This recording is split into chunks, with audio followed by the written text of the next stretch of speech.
Bueno, vamos a leer y vamos a orar para que sigamos con nuestra serie hoy. Mateo capítulo 6, versículo 9 hasta el versículo 13. Leemos. Mateo capítulo 9, capítulo 6, versículo 9 hasta el versículo 13.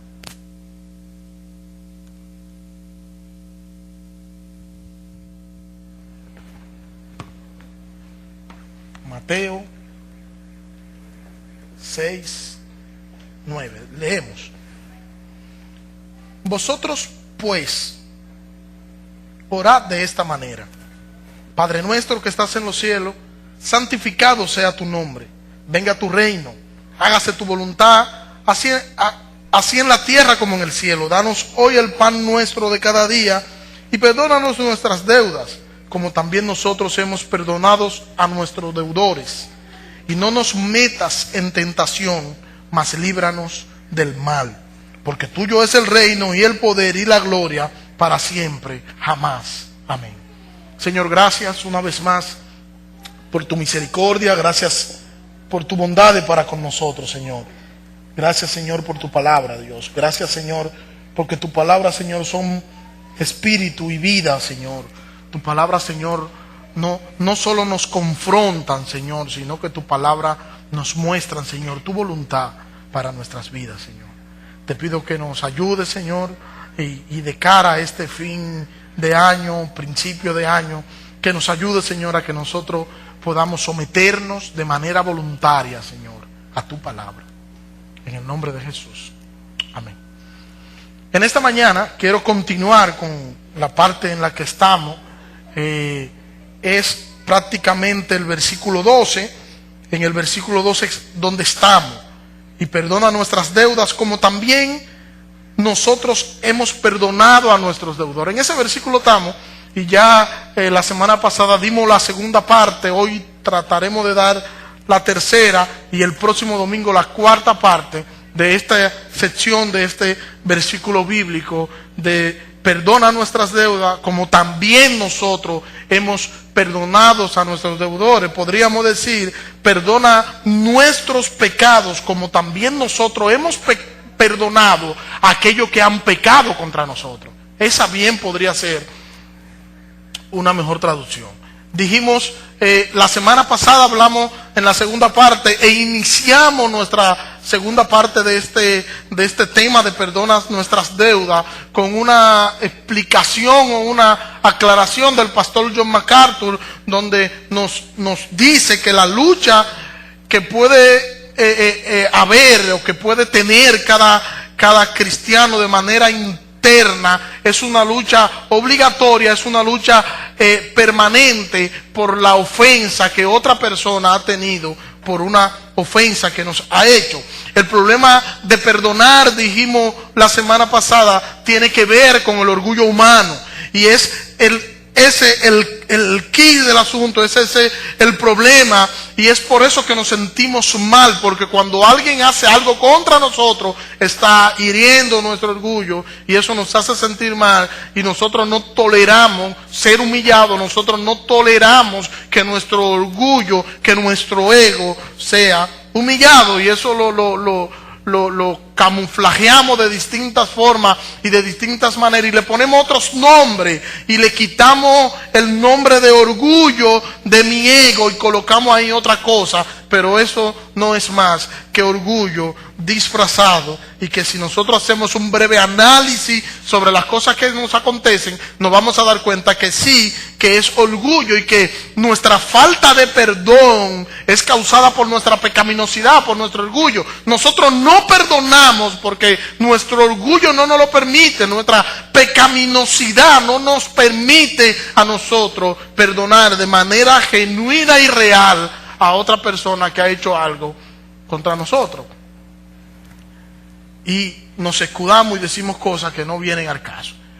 Citamos también a Lewis, y si Lewis dice que ser cristiano significa perdonar lo inexcusable en otro, porque Dios perdonó lo inexcusable en nosotros. Y hablamos sobre el perdón, sobre qué era el perdón, sobre qué es el perdón y cómo debemos nosotros tratar a los demás hermanos, a las demás personas que han hecho y que han ofendido, que nos han ofendido y que han hecho algo que no nos ha gustado, algo que ha chocado con nosotros, y cómo nosotros debemos actuar contra esa persona, qué debemos hacer. Y dijimos que lo que debíamos hacer era perdonar.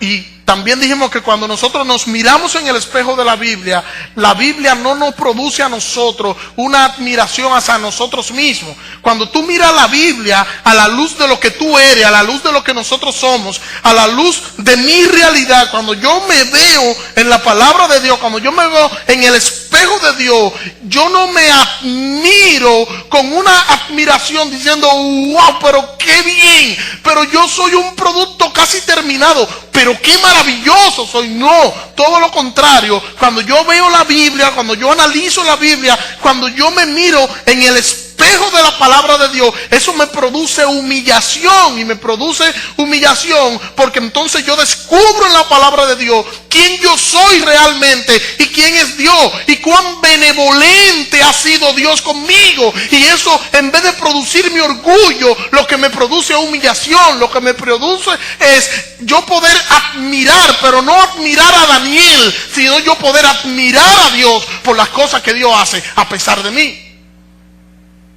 Y eso hablamos la semana pasada y dijimos que en ocasiones nosotros sabemos y analizamos el hecho de que hemos sido perdonados, pero hemos sido perdonados y librados por Cristo de nuestras culpas en la cruz del Calvario. Citamos también al pastor MacArthur hablando sobre el relato de Cristo, aquel relato cuando Cristo está orando, en aquella oración donde decíamos que su sudor era como grandes gotas de sangre, así nos lo dice la Biblia, y vimos como la aplicación dada al pastor MacArthur sobre eso, como la antesala de lo que iba a ser el fruto o la paga más bien del rescate por nosotros, del perdón por nosotros en la cruz, lo que le costó el dolor y el sacrificio que Cristo padeció por cada uno de nosotros para poder perdonarnos y para poder pagar el rescate y para poder satisfacer la justicia divina en Él.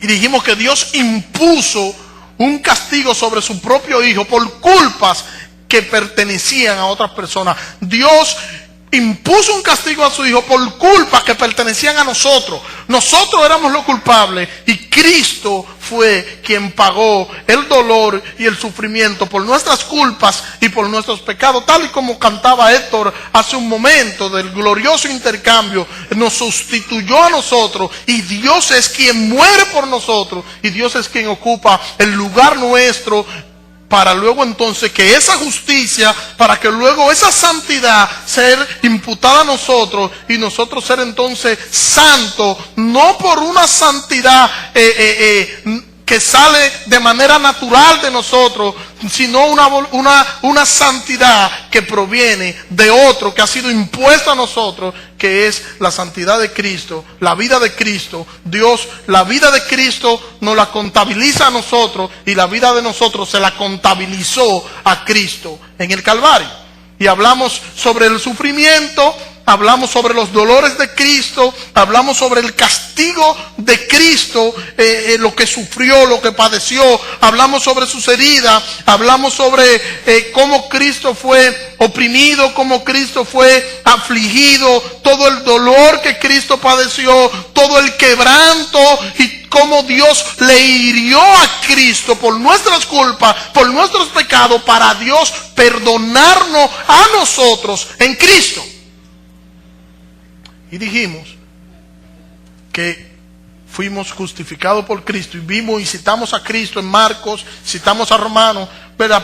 Para dar base sobre esto o para darle más peso a esto, donde Cristo dice en Marcos que Él vino a dar su vida en rescate por muchos. Y el apóstol Pablo en Romanos capítulo 3 versículo 23 que nos dice como demostración de su justicia Dios le ha puesto a Él como expiación por la fe en su sangre a causa del perdón de los pecados pasados, en la paciencia de Dios. El perdón, que es la palabra recurrente que nosotros tenemos y que estamos hablando de la semana pasada, porque hay un solo Dios y un solo mediador entre Dios y los hombres, Jesucristo hombre, quien se dio a sí mismo en rescate por todo, de lo cual se dio testimonio a su debido tiempo. Y hablamos sobre el rescate la semana pasada y dijimos que ese rescate es una expiación que se pagó para satisfacer la justicia de Dios y que fue paga por Cristo, porque ninguno de nosotros podíamos pagar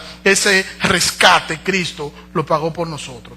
Y Cristo pagó la sanción divina para que aquellos que ya Él había salvado en la eternidad pasada pudieran despertar a la luz. Y así ha sido y así seguirá siendo. Nosotros despertamos a la luz porque en la eternidad pasada nosotros fuimos salvos en Cristo, y Cristo murió en la cruz del Calvario para que esos que se habían escogido en Él pudieran despertar a la luz. Citamos también a Sproul en su significado sobre justificación en el libro Grandes Doctrinas de la Biblia, que es el que estamos estudiando los miércoles, y dijimos sobre la justificación, que la justificación puede ser definida como el acto por el cual los pecadores injustos son hechos justos a la luz de un Dios justo y santo. Pero también dijimos que la justificación por la fe significa que las obras que hacemos no son lo suficientemente buenas para merecer la justificación.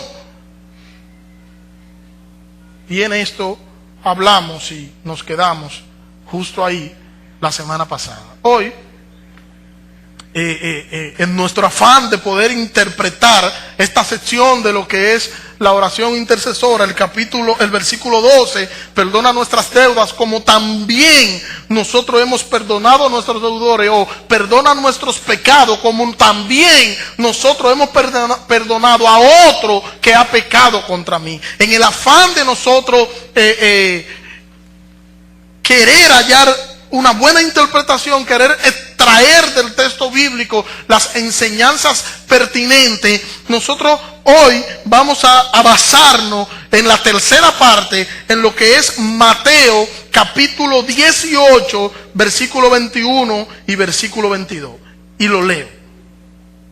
Entonces se le acercó Pedro y le dijo: Señor, ¿cuántas veces pecará mi hermano contra mí que yo haya de perdonarlo? ¿Hasta 7 veces? Jesús le dijo: no te digo hasta 7 veces, sino hasta 70 veces 7. No te digo hasta 7, sino hasta 70 veces 7. ¿Qué nosotros vemos aquí? Nosotros vemos aquí, en esta ocasión, que yo veo particularmente a un Pedro muy generoso. Pedro hace la pregunta, y si ustedes se fijan que Pedro hace la pregunta y él mismo la contesta. Es como cuando tú crees que tú te la estás comiendo, tú haces una pregunta y tú mismo respondes, para que vean, pero que yo sé lo que yo estoy diciendo, yo sé lo que yo estoy preguntando. O en su defecto, Pedro estaba esperando ser aplaudido, ser reconocido por la pregunta y la respuesta que él mismo está dando. Él está haciendo una pregunta y él mismo está dando la respuesta. Y la pregunta es, la repito: ¿cuántas veces debo perdonar a mi hermano? ¿Cuántas veces debo perdonar a ese hermano que peca contra mí? Y Pedro dice: ¿hasta 7? ¿Por qué Pedro dice hasta 7? ¿Qué razones tenía Pedro para incluir el hasta 7? Lo que Pedro estaba diciendo no era fruto de la ignorancia. Lo que Pedro estaba diciendo con su pregunta y su respuesta no era fruto de una persona que no sabía lo que estaba diciendo. No, Pedro sabía exactamente lo que estaba diciendo. En primer lugar, todas las enseñanzas de Jesús incluían lo que era el perdón. Y Pedro había escuchado a Jesús un sinnúmero de veces hablar del perdón. Entonces, Pedro está contextualizando y coge las enseñanzas de Jesús y las enseñanzas rabínicas. Y cuando Pedro dice hasta 7, es porque había una enseñanza rabínica en Israel. Los rabinos en Israel enseñaban que una persona no podía perdonar más de 3 veces. Si alguien te hacía algo, tú lo perdonabas la primera vez. Si te hacía algo la segunda vez, lo perdonabas. Si te hacía algo la tercera vez, lo perdonabas. Pero la cuarta, no lo podía perdonar. Lo grande de eso es que ellos tenían base bíblica para eso. El diablo tiene base bíblica con las cosas que sostiene del Señor. La gente de la prosperidad tiene base bíblica de lo que ellos dicen.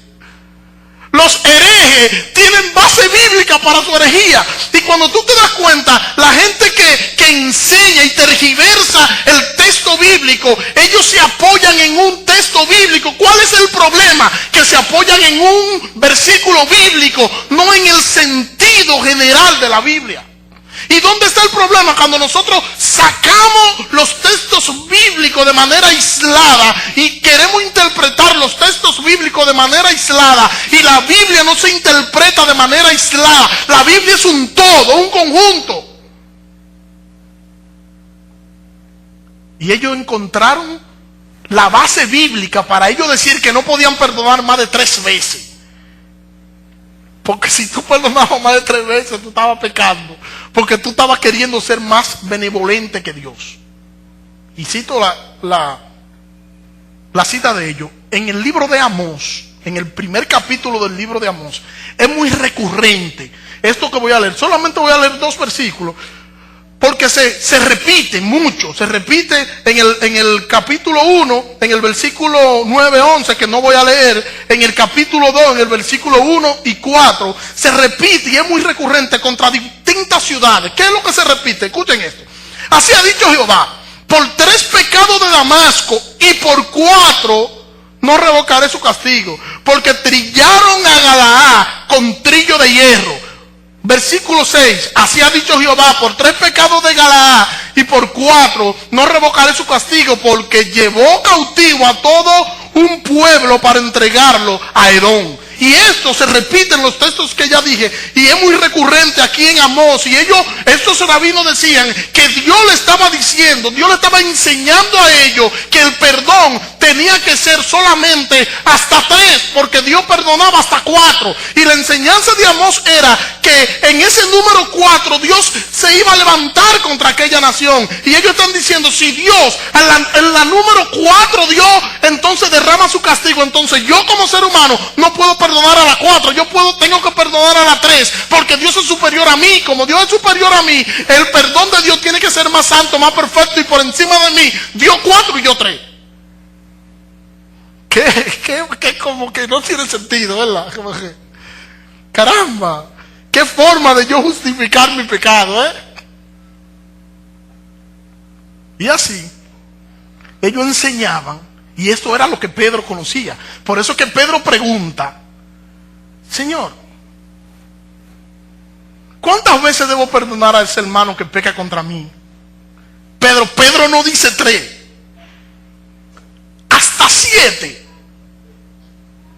Fíjense que Pedro no dice la 3 de los rabinos. ¿Por qué?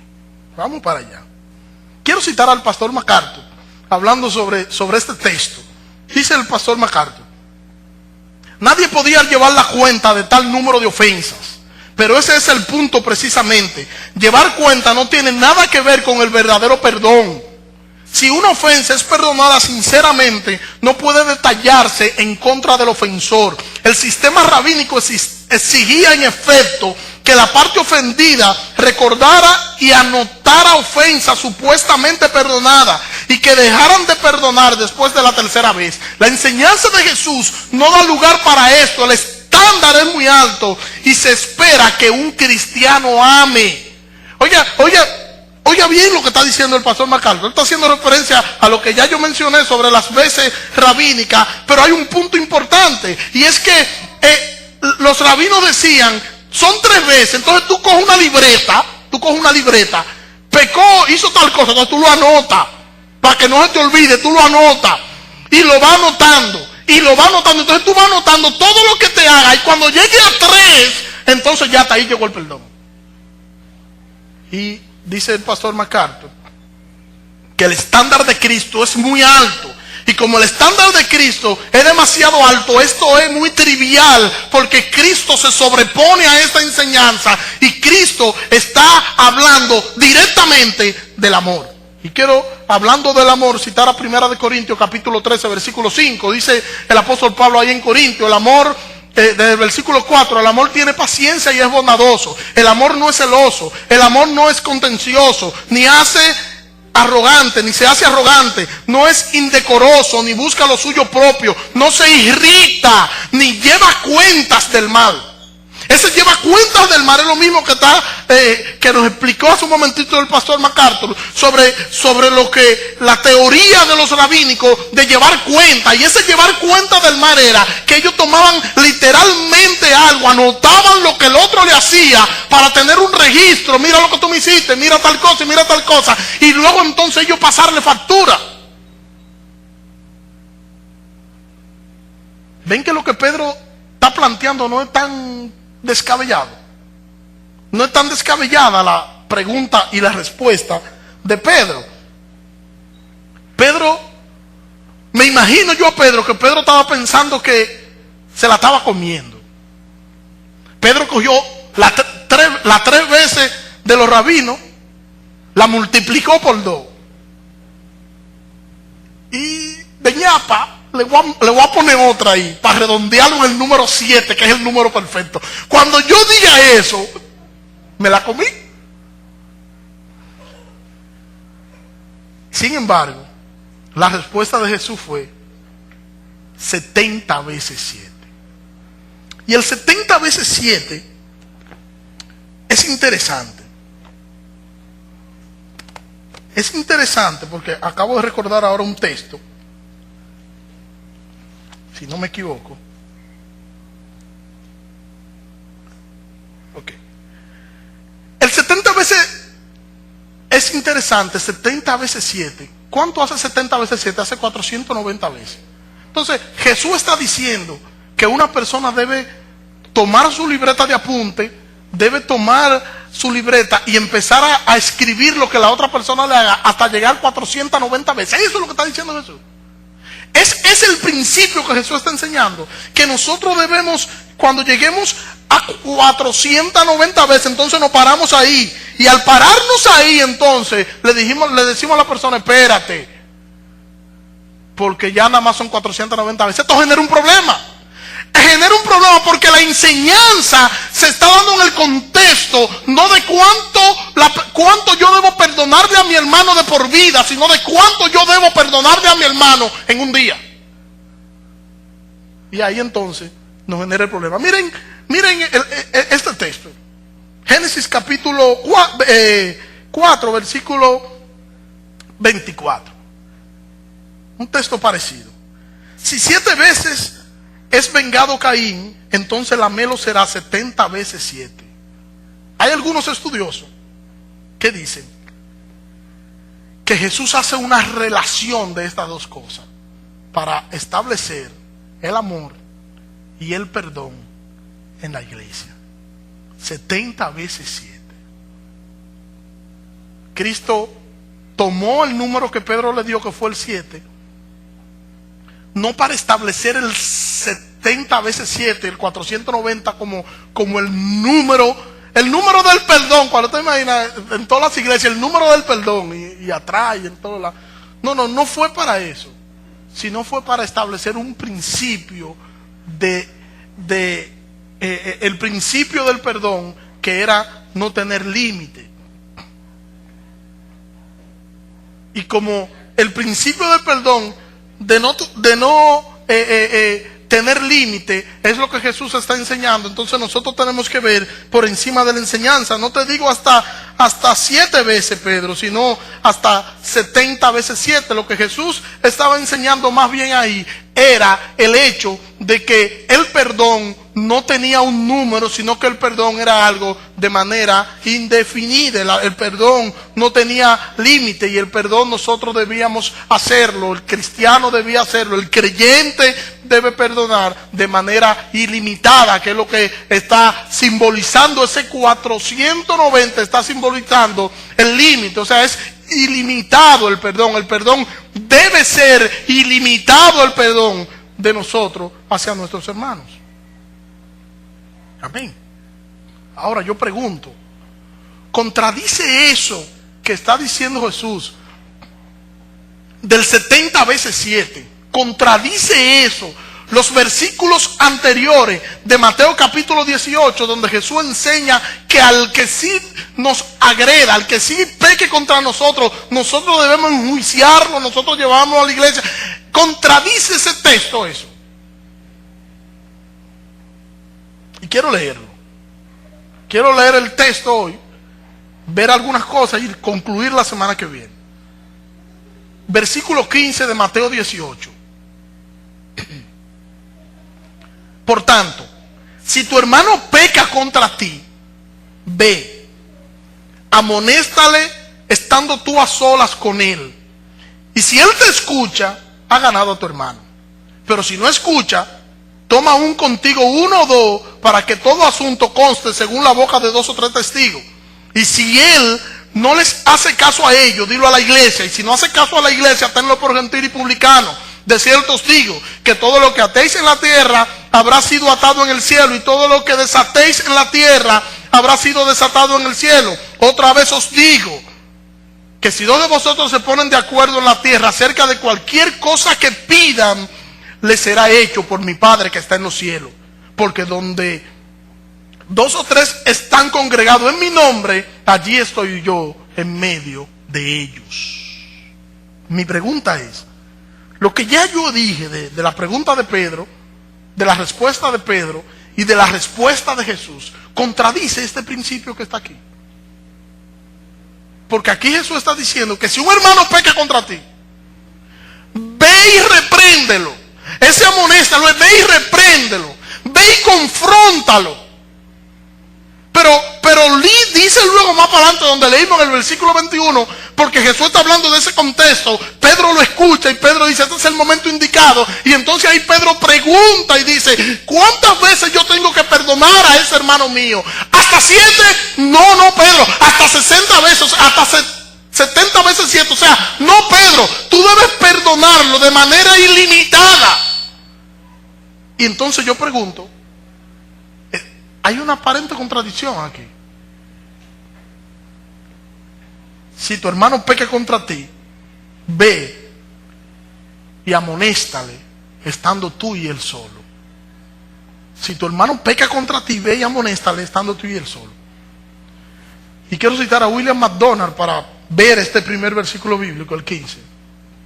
Este texto, dice William MacDonald, trata del ajuste de diferencia entre miembros de iglesias y de la necesidad de ejecutar un perdón sin límite. Caemos en el mismo punto que caímos en el versículo 15. Jesús está hablando del mismo principio que él está planteando en el versículo 22. El perdón sin límite. Si tu hermano peca contra ti, solo, repréndelo, solo, y luego entonces, si te escucha, ha ganado a tu hermano. Y Jesús está dando instrucciones claras de cómo deben enfrentarse las ofensas entre 2 hermanos. Jesús está dando instrucciones claras de cómo en 2 creyentes deben enfrentarse las dificultades, las controversias, las ofensas, los pecados, cómo debemos comportarnos. Porque este texto de Mateo 28, del versículo 15, este texto está hablando del perdón en la vida eclesiástica. No está hablando ni se está refiriendo de manera particular o fuera de lo que es la iglesia, sino que esto es tomado, esta referencia es el perdón manejado dentro de la iglesia. ¿Cómo se debe manejar las ofensas dentro de la iglesia? ¿Cómo en la vida eclesiástica se debe manejar esto del perdón? Y Jesús pone el primer principio diciendo que lo primero es que nosotros debemos tratarlo en privado entre las 2 partes. Entre las 2 partes deben tratarlo de manera privada. Si el ofensor reconoce, entonces se ha conseguido que se pueda se ha conseguido la reconciliación y se puede restaurar a esta persona. ¿Cuál es el problema de nosotros? El problema de nosotros es que cuando alguien hace algo contra nosotros, no es así como nosotros actuamos. No es verdad que cuando alguien hace algo contra nosotros, nosotros llamamos a esa persona, nosotros confrontamos a esa persona, nosotros tratamos de buscar una reconciliación con esa persona. No, nosotros no lo hacemos así. Nosotros se lo decimos a todo el mundo. Nosotros se lo decimos a everybody, a todo el mundazo. Y entonces, como última instancia, pensamos en hablar con esa persona. Y eso era lo que se hacía en ese tiempo. Y eso es lo que Jesús está diciendo, que es la forma incorrecta de cómo nosotros enfrentar eso. Y vamos donde algún hermano y le decimos, mira, fulano me hizo tal cosa. Yo te lo digo porque es para desahogarme solamente. Porque yo creo que si yo no lo decía me moría con eso dentro. Tú lo ves así, pero mira, yo voy a orar para que el Señor lo perdone. Porque eso que me hizo no se le puede hacer a nada, no se le hace nada. Y Jesús dice que el primer paso no debe ser ese, que el primer paso debe ser que tú llames a tu hermano, a ese que te causó cierto agravio, que tú lo llames, que tú te pongas de acuerdo con él, que tú le reprendas y que tú le digas dónde estuvo su mal, que él se arrepienta y entonces así las cosas puedan marchar de manera diferente. Si el hermano culpable no escucha, entonces el ofendido deberá tomar 2 o 3. Yo pregunto, buscar 2 o 3 para aplastarlo, para acabar con él, para demostrarle que es culpable, para restregarle su pecado en la cara. ¿Para qué? Buscar 2 o 3 testigos. Y el fin último de esa reunión será la restauración de esa vida.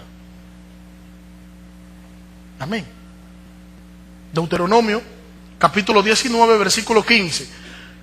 No prevalecerá un testigo contra alguna persona por cualquier maldad o pecado que haya cometido. Por el testimonio de 2 o 3 testigos se decidirá un asunto. O sea, nosotros vemos desde el Antiguo Testamento ya cómo van las bases y la vemos venir por 2 o 3 testigos. Estos testigos no eran testigos que iban a ir a favor de una parte de manera poco objetiva, ir a favor de una parte y en contra de la otra parte, sino que tenían que ser testigos imparciales y tenían que ser testigos que supieran el tema y que sean afectados de manera directa o de manera indirecta. Y estos testigos entonces iban a ser parte para buscar la restauración de la persona. Pero si él no hace caso a ellos, dice Cristo, hay que decírselo a la iglesia. Y si no hace caso a la iglesia, hay que tenerlo por gentil y publicano. O sea, si no hace caso a la iglesia, hay que tenerlo como un impío, hay que tenerlo como un inconverso, como un gentil y como un publicano, porque si no hace caso a la iglesia, entonces imagínense. ¿Cuál es el órgano que Dios facultó para poder regir, para poder intervenir en los conflictos de nosotros como iglesia, como hermanos, de nosotros como cristianos? ¿Cuál es el órgano pertinente? La Suprema Corte de Justicia. ¿Es la Suprema el órgano pertinente cuando nosotros tenemos conflicto entre nosotros? No, el órgano es la iglesia y seguirá siendo la iglesia el órgano que Cristo dejó para que nosotros pudiéramos ver los conflictos en que podamos incurrir. Si no se escucha, como dijimos ya, entonces hay que ir al cuerpo, a la iglesia local, para que entonces sea la iglesia local quien determine qué va a suceder con esa persona si la iglesia local no hace entrar en razón a esa persona por el mal o por el agravio que le hizo a aquella otra persona. Pregunto, pero si el conflicto es tal que amerita ir a los tribunales, ¿debemos ir a los tribunales? ¿Debemos nosotros como creyentes meternos en pleito con los tribunales? Y busca tu abogado que yo busque el mío. Y nos vamos para la fiscalía, ¿debemos nosotros como cristianos, podemos nosotros como cristianos hacer eso? Primera de Corintios capítulo 6, versículo 1 hasta el versículo 8. dice la palabra: ¿cómo se atreve alguno de vosotros, teniendo un asunto contra otro, a ir a juicio delante de los injustos? Y no más bien delante de los santos. ¿O no sabéis que los santos han de juzgar al mundo? Y si el mundo ha de ser juzgado por vosotros, ¿sois indignos de juzgar pleitos pequeños? ¿No sabéis que hemos de juzgar a los ángeles? Cuanto más las cosas de esta vida. Por tanto, en caso de haber pleito con respecto a las cosas de esta vida, a los que para la iglesia son de poca estima, ¿a esto ponéis para juzgar? Para avergonzaros lo digo, pues que no hay entre vosotros ni un solo sabio que pueda juzgar entre sus hermanos, pero hermano va a juicio contra hermano, y esto ante los incrédulos. Sin lugar a duda, ya es un fracaso total para vosotros el que tengáis pleito entre vosotros. ¿Por qué no sufrir más bien la injusticia? ¿Por qué no ser más bien defraudado? Sin embargo, vosotros hacéis injusticia y defraudáis, y esto a los hermanos. ¿Qué es lo que el apóstol Pablo está enfrentando? ¿Qué es lo que estaba pasando en la iglesia de los Corintios? Bueno, en esta iglesia estaba sucediendo que cuando un hermano tenía problemas con otro, iba donde un magistrado. Entonces el magistrado lo mandaba a buscar, y se hacía toda una pequeña, en esas pequeñas sinagogas que había en estos pueblos, que eran los centros comunales, donde las personas religiosas regularmente asistían, y allí entonces hacía una especie de juicio público entre esos dos creyentes que tenían un problema. Y el apóstol Pablo está diciendo: entre ustedes no debe ser así. Ustedes no se deben ir a juicio y que lo esté juzgando una persona que tienen poca estima el evangelio. No hay entre ustedes personas sabias que pueda juzgar cuando haya un pleito entre ustedes. Eso es lo que está diciendo el apóstol Pablo. No hay. Se lo dejo de tarea. No hay. No sé. Piénselo. Tener una diferencia con un hermano, y es lo que el apóstol Pablo nos deja ver en Corintio aquí. Una diferencia con un hermano, y no solo tener la diferencia con él, sino que el inconverso se entere y se dé cuenta que nosotros tenemos diferencia con un hermano. Hay un refrán, yo creo que es dominicano, que dice que los trapos sucios se lavan en casa, ¿verdad? Pero nosotros a veces tenemos conflictos, a veces tenemos problemas, a veces hay cosas de la iglesia que hay que discutirlas, que hay que discutir las cosas de la iglesia, y vamos a discutirlas, y después entonces que salimos de discutir algo de la iglesia, entonces nos ponemos a hablar las cosas de la iglesia con inconversos, con personas que no son espirituales, y la Biblia dice que las cosas espirituales se disciernen de manera espiritual, y el espiritual va a entender lo espiritual, pero el carnal no va a entender las cosas espirituales. Sin embargo, nosotros involucramos personas inconversas, hablamos y tratamos de que el inconverso nos entienda, hablamos y tratamos de que el inconverso comprenda lo que nosotros estamos diciendo y lo que está sucediendo en la iglesia. Y no solo eso, sino que vamos y le pedimos opinión a una persona inconversa de algo que está sucediendo en la iglesia, o algo que está sucediendo conmigo y un hermano de la iglesia, y quiero poner como árbitro a una persona que no es creyente, ya sea porque es familia mía, ya sea porque es un amigo desde antaño, ya sea porque es una persona que yo tengo en alta estima, pero es una persona que no tiene en alta estima el evangelio. La Biblia nos dice que si no escucha a la iglesia, que no lo tengan por creyente, sino que debe ser librado de los privilegios de ser miembro de la iglesia, debe ser expulsado y se le debe quitar la membresía. Eso es lo que está diciendo. Cuando dice que deben tenerlo entonces por publicano y por gentil, bueno, hay que sacarlo y debemos tratarlo como un inconverso, porque es una persona que no ha dado fruto de lo que nosotros enseñamos y de lo que los principios bíblicos enseñan, y se le ha hecho razonar y no quiere razonar. Entonces hay que tenerlo como un gentil y como un publicano. Hay que retirarle la membresía de la iglesia y hay que expulsarlo de la iglesia. Suena duro, ¿verdad? Suena duro, pero es eso. Ahora, el propósito de eso es destruir a esa persona. No, el propósito de eso es hacerlo consciente de su maldad, y que la persona entonces pueda confesar su pecado, pedir perdón y arrepentirse, o arrepentirse y pedir perdón. Ese es el propósito de esto. Y la iglesia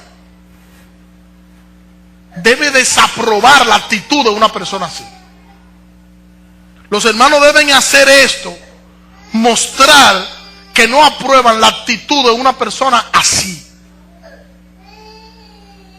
Porque es muy común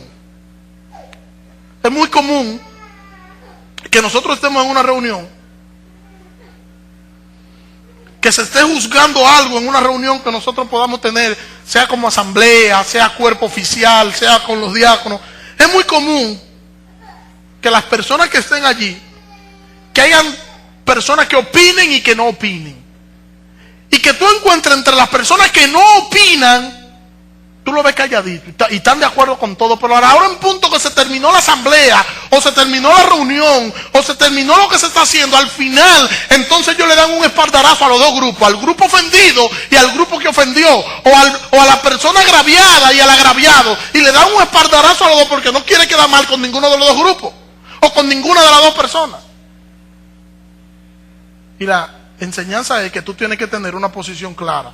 Y como iglesia, la posición que tome la iglesia es la posición que tú debes tomar. Y la posición que la iglesia tome en concerniente a un pecado de una persona, esa debe ser la posición de todos los hermanos de la iglesia. Y esto me hace recordar un caso que nosotros tuvimos. Yo no voy a mencionar nombres, pero ustedes, la mayoría van a saber. Nosotros tuvimos un caso aquí, creo que fue a principios del año pasado, con una persona que no estaba dando testimonio. Y nos reunimos con esa persona. Primero nos reunimos Narciso y yo. Después buscamos, la persona no entró en razón. Y como no entró en razón, entonces hablamos con los diáconos. Y hablamos con otras personas que fueron quienes la recomendaron la membresía aquí. Pero tampoco entró en razón. Entonces, en ese sentido, ¿ya qué había que hacer? Hacer lo que dice la palabra, tenerlo como publicano y gentil. O sea, retirarle la membresía y expulsarle de la iglesia, porque es una persona que no razona y que no entiende, no asimila la falta que ha cometido. Y como no asimila la falta que ha cometido, como no quiere admitir el pecado que ha cometido por su propio orgullo, entonces la recomendación bíblica es que sea expulsado de la iglesia. Suena duro, ¿verdad que sí que suena duro? Cuando uno habla de expulsarlo de la iglesia, yo sé que suena duro, aunque ustedes no quieran asentir con su cabeza conmigo. Yo sé que suena duro, pero es lo que la Biblia enseña. Y si es lo que la Biblia enseña, bueno, es lo que la Biblia enseña. No puedo decir otra cosa. Pero también de igual forma, si la persona que pase por una situación así, esa persona se arrepiente y vuelve arrepentido a pedir perdón, entonces la asamblea, la iglesia, todo el mundo debe perdonarlo y debe aceptarlo nuevamente como miembro de la iglesia. Ahí sí como que se arregló la cosa un poquito, ¿verdad? Y dice el versículo 18, de cierto os digo que todo lo que atéis en la tierra ha sido atado en el cielo, y todo lo que desatéis en la tierra habrá sido desatado en el cielo. Este texto, este versículo bíblico es muy utilizado por las personas que trabajan guerra espiritual. Los empleados de la guerra espiritual utilizan mucho este versículo bíblico y todo lo que tú desates y todo lo que tú ates y átalo porque lo que tú ates será desatado. Y usan ese texto bíblico, pero sacan el texto bíblico para usarlo solo por separado. Y era lo que yo decía hace un momento. O sea, cuando nosotros sacamos un versículo bíblico y lo usamos por separado, siempre hacemos una mala aplicación del versículo bíblico. Porque la Biblia no se interpreta versículo por versículo, no. De hecho, recordemos que los textos bíblicos ni siquiera tenían capítulo y versículo. Había que leerlo en un todo, porque la Biblia es un todo. El tema de versículo y de capítulo se introdujo para dar una mayor facilidad a la hora del estudio y la lectura de la Biblia. Pero esto lo cogen por la greña, por los moños así, para decir que todo lo que el creyente ate en la tierra será atado en el cielo. Y todo lo que el creyente desate en la tierra será desatado en el cielo. Y se lo aplican a los demonios y se lo aplican a las huestes espirituales de maldad. Y atan un demonio y dicen que no, que el Señor lo ató allá arriba y ya eso no está hablando de nada de eso, hermano.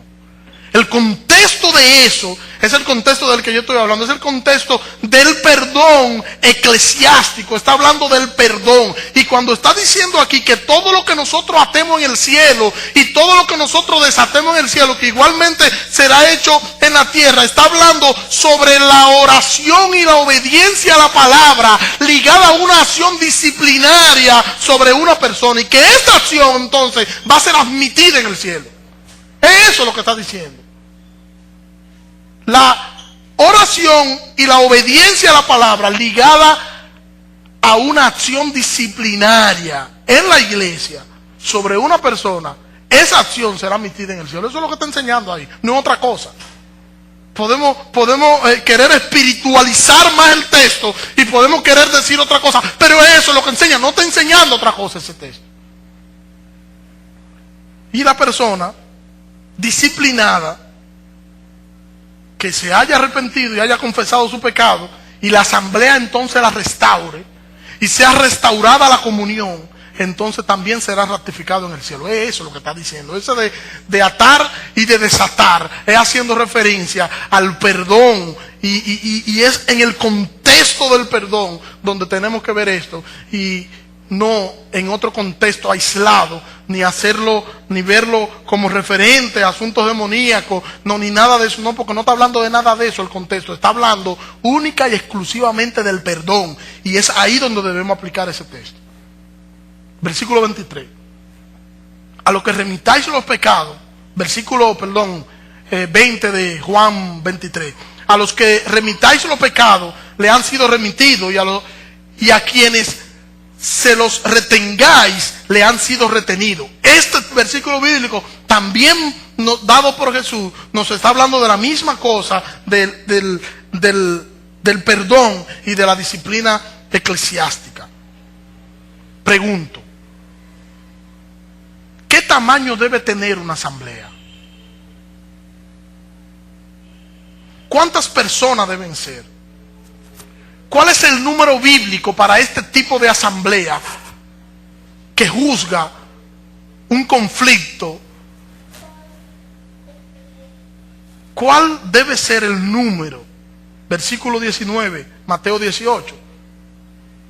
Dice, otra vez os digo, que si dos de vosotros se ponen de acuerdo en la tierra acerca de cualquier cosa que pidan, les será hecho por mi Padre que está en los cielos. Si ustedes se dan cuenta, nosotros estamos hablando en un contexto del perdón. Ahora, nosotros podemos sacar el perdón y colocar otra cosa en esta misma línea que estamos hablando. ¿Podemos sacar el perdón e incluir cualquier otra cosa? No, porque es el perdón de lo que está hablando. Y si sacamos el perdón e incluimos otra cosa, ya nosotros estaremos hablando de otra cosa, menos del texto que nosotros estamos mencionando. Si dos de vosotros se ponen de acuerdo en la tierra acerca de cualquier cosa que pidan, les será hecho por mi Padre que está en los cielos. Y aquí el contexto sigue siendo el de la disciplina en la iglesia, y nos dice que el número de personas solo pueden ser dos, que con dos es suficiente. Ahora, ¿por qué se habla de una asamblea y está hablando de lo que es el perdón y la disciplina en la iglesia? No debe ser con toda la iglesia en sentido general, todos los miembros de la iglesia que estén. No debería ser mejor así. Lo que pasa es que todo el mundo no tiene la capacidad de juzgar. Y como todo el mundo no tiene la capacidad de juzgar, no debe estar todo el mundo juzgando cosas, porque entonces el mal va a ser mayor. Versículo 20, porque donde dos o tres se están congregando en mi nombre, allí estoy yo en medio de ellos. Y la frase popular es, allí estoy yo en medio de ellos para bendecirlo. Ese para bendecirlo se lo ha puesto la gente, no la Biblia. Ojo, la gente dice que donde están dos o tres congregados en mi nombre, dice el Señor, que Él está ahí en medio de ellos para bendecirlo. No es eso lo que dice el texto. El texto dice, allí estoy yo en medio de ellos. Porque hay una transacción, hay un acuerdo, hay un problema que se está tratando allí, hay un problema disciplinario al que se está enfrentando allí, hay un problema entre dos partes que se está tratando allí, y entonces el Señor está diciendo que Él está ahí aprobando si lo aprueba esa pequeña asamblea, o desaprobando si lo desaprueba esa pequeña asamblea. ¿Me entienden por qué le digo que si lo tomamos de manera aislada, esto nos causa un problema? Entonces, ¿a qué nos debe llevar esto, hermanos? Esto nos debe llevar a nosotros a entender que nosotros debemos perdonar y que el perdón de nosotros, primero, debe ser un perdón sin límites. En la lucha de Ya Veneno decían sin límite de tiempo y sin empate, ¿recuerdan? Dije que no se acuerda, dije que solamente yo me acuerdo. Sin límite de tiempo y sin empate. Bueno, el perdón debe ser así. No debe tener límite. Y hay un perdón que va un poquito más allá, porque es un perdón público. Es una falta pública, y la falta pública también debe ser enfrentada de manera pública. Y si hay una falta pública que debe ser enfrentada de manera pública, entonces el órgano que debe regir eso, que debe fungir como árbitro en esto, debe ser entonces el órgano que Dios dejó para que trabaje eso. Y el órgano que Dios dejó para que trabaje eso es el órgano de la iglesia. No debemos ir y tener conflicto con hermanos. Si tenemos algún conflicto, no debemos ir y tener como que déjame ir a tener un conflicto con el hermano ahora. No, si tenemos algún conflicto con alguien, si alguien peca contra nosotros, entonces nosotros debemos entender que nosotros debemos perdonar a esa persona, y nosotros tenemos que hacer y dar los pasos bíblicos que la Biblia dice que demos, no solamente por mí, porque no es tanto por mí, es por la restauración de esa persona, y para que esa persona pueda entender que falló y que cometió cierto pecado y debe arrepentirse y debe pedir perdón por ello, aunque yo inmediatamente lo hizo, lo perdoné, que es como debe ser lo correcto, que es lo que Jesús está enseñando. ¿Cuántas veces al día debo yo perdonar a un hermano que me haya agredido, que haya pecado contra mí? Hasta 70 veces, ¿cierto? O sea, ilimitado.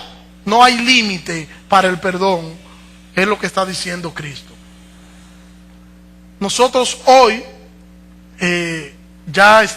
hoy es nuestro último sermón de año, el 31 de diciembre, y yo recomiendo que hagamos un análisis de los acontecimientos del 2017, que nos sentemos tranquilos en nuestra casa y hagamos un análisis de las cosas que sucedieron en el 2017, que tomemos una lista o dos hojas, una lista, la dividimos en dos, cogemos 2 hojas y tomemos y coloquemos en una lo positivo y en otra lo que nosotros creemos que es lo negativo. Y cuando digo lo que nosotros creemos que es lo negativo, es porque hay cosas que nosotros entendemos que son negativas para nosotros, pero son cosas que han sido permitidas por la providencia y por la voluntad del Señor, que aunque el Señor permitió eso por algo que a veces nosotros ni siquiera sabemos, y que el Señor tornará bien a su tiempo lo que haya pasado en el 2017, pero todavía no lo entendemos. Entonces coloquémoslos ambas cosas y razonemos con el Señor y pensemos en la soberanía de Dios. Y pensemos nosotros en esos 2 puntos, en los puntos negativos y en los puntos positivos. Y veamos en ambos puntos la gloria de Dios detrás de cada punto de eso. Y veamos qué sucedió en el 2017. Cuáles acontecimientos nos marcaron. Y llevémoslos entonces al pie de la cruz. Y cuando digo llevémoslos al pie de la cruz, es que nosotros vayamos al Señor a darle gracias por lo positivo, o por lo que nosotros entendemos que son positivos. Que es posible que lo positivo no sean tan positivos como lo negativo. Es posible que lo negativo sean más positivos que lo negativo, siempre y cuando sea Dios el que esté mirando. Siempre y cuando sea Dios que esté mirando. Entonces, démosle gracias al Señor por las cosas positivas que sucedieron, y démosle gracias a Dios también por las cosas negativas. Esa es la parte más difícil. Démosle gracias a Dios por las cosas negativas que sucedieron, o por las cosas que nosotros entendemos que son negativas, y vayamos al Señor en oración y hagamos un pacto con el Señor de nosotros someter nuestras voluntades, sin importar lo que esto implique para nosotros, y sin importar las cosas que ya han sucedido, que nos han marcado, sino que nosotros de manera voluntaria nosotros podamos dedicar nuestras vidas a la gloria del Señor. Es un tiempo propicio para eso, porque es el tiempo donde la gente razona y dice, bueno, el 2017 yo voy a hacer esto, yo voy a hacer esto, yo voy a hacer esto, yo voy a hacer esto, en el 2018 voy a hacer esto, en el 2018 voy a hacer esto, y hacemos toda una lista de las cosas que queremos conseguir y de las cosas que queremos alcanzar, hermano. Pero en esa lista de las cosas que nosotros hacemos, el primer lugar debe estar el Señor, y nuestra relación con Dios debe ser prioritaria, y la voluntad del Señor, nosotros debemos entender que la voluntad de Dios puede cambiar nuestra lista, o para bien según nosotros, o para mal según nosotros, pero ese bien o para mal que sea para la gloria de Dios. Y lo más difícil y el reto que nosotros tenemos para el 2018 es nosotros poder dedicar nuestra vida de manera voluntaria, glorificar a Dios de manera voluntaria, nosotros poder expresar desde dentro lo que nuestra gratitud hacia el Señor, a pesar de las crisis, a pesar de las cicatrices, a pesar de las dificultades, a pesar de los momentos difíciles, a pesar de lo que el pasado ha dejado en nosotros, que muchas veces no nos deja dormir, que muchas veces no nos deja comer. A pesar de todo eso, que nosotros podamos levantar la vista en alto y ver a Cristo, el autor y consumador de nuestra fe, y que nosotros podamos entender que lo que tenemos y lo que no lo tenemos y no lo tenemos para la gloria de su nombre. Y analicemos y pensemos, porque a nosotros nos conviene vivir una vida sometida a la voluntad de Dios. Oremos. Señor, gracias.